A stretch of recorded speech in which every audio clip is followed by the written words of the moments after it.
I am Ferdinand Marcos, and I am the President of the Republic of the Philippines. I stand today on behalf of 110 million Filipinos. Hi everyone, hello universe, it's me again. Shout out sa inyo mga kababayan. But anyway, July 7, 2026. I-upload ko lang po ito, yung sinabi ng Pangulo. Nakalimutan ko. But anyway, kailangan din natin i-upload ito. Tungkol dito po sa flood control scam na very controversial sa buong Pilipinas at sa buong mundo, no? So dahil dito, mga kababayan, nung isiniwalat ni Pangulong Marcos Jr. ito, nung last 2025 zona niya, nagulat po ang lahat. So, nung na-i-announce niya, doon po nag-umpisa yung mga kritiko niya na sinasabi siya daw ang mastermind, di ba? Pero alam nyo, si Pangulong Marcos Jr. hindi sumasagot sa mga ganyang klaseng aligasyon dahil alam niya kung ano ang mga sinasabi niya. Saan kayo po makikita na si Pangulong Marcos Jr. na kung siya ang mastermind, bakit niya naman po isisiwalat yun, di ba? So, yun nga rin ang sinasabi niya, guys, no?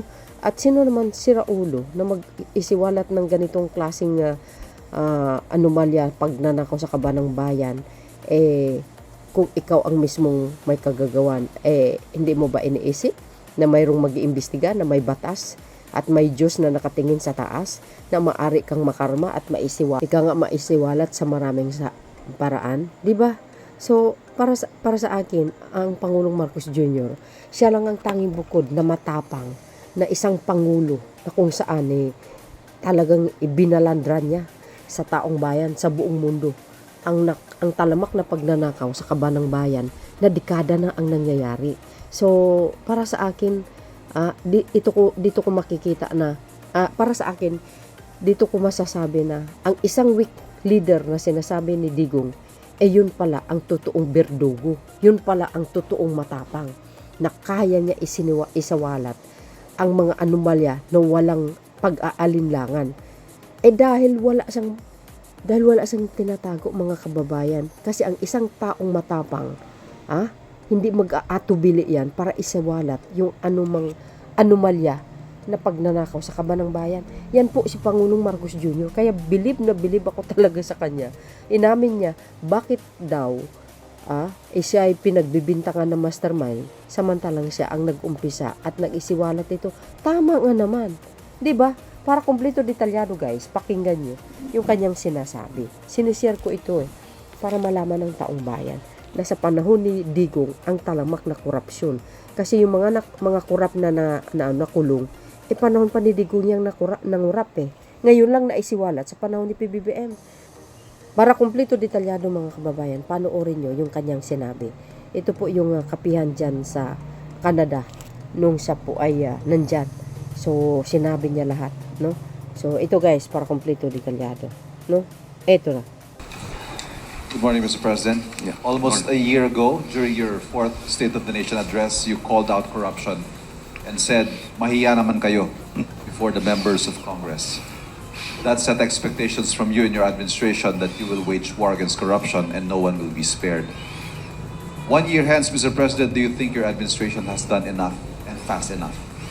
Well, I cannot say that we have done enough because we're not done yet. Unfortunately, the more we look, the more we find. And it's going already back beyond my administration, beyond my term. If you remember, I think it was in 2018, already the minority floor leader in the House, Nonoy Andaya, already says that he had uncovered 300 plus billion flood control mess. And so when we look at what happened last year or the year before, then we can see that the pattern extends beyond 2022, back beyond 2022, and back to about that time, 2017, 2018. And at the time, President Duterte, acknowledged that there were great problems in terms of the flood control projects. Pero wala namang nangyari.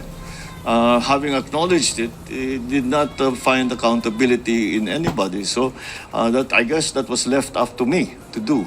And so we are still doing it. We're still working on it. As I said, the more we look, the more we investigate, the more we find.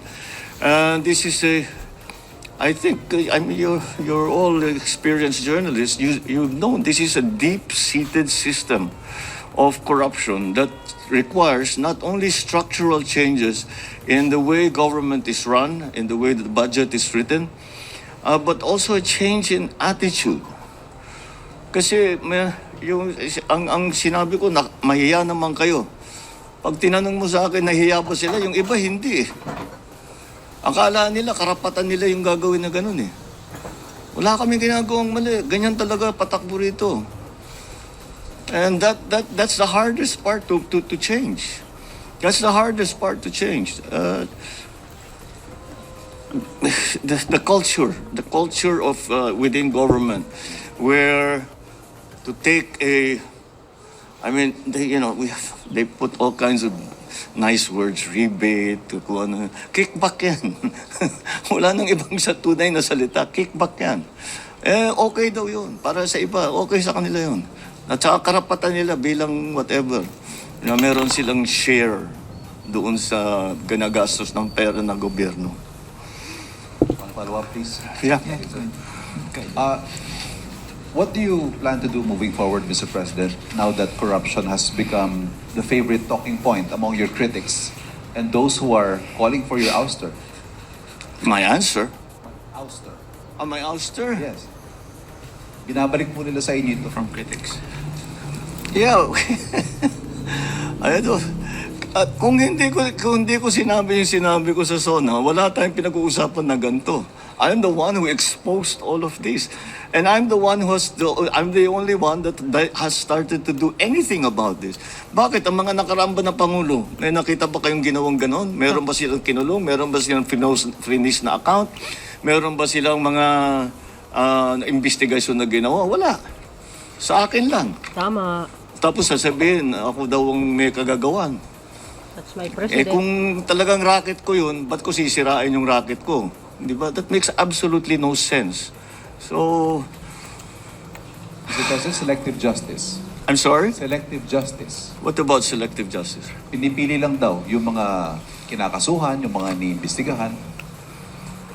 No, from the time that we formed the independent commission, sinabi ko, we'll just follow the evidence. And we continue to do that.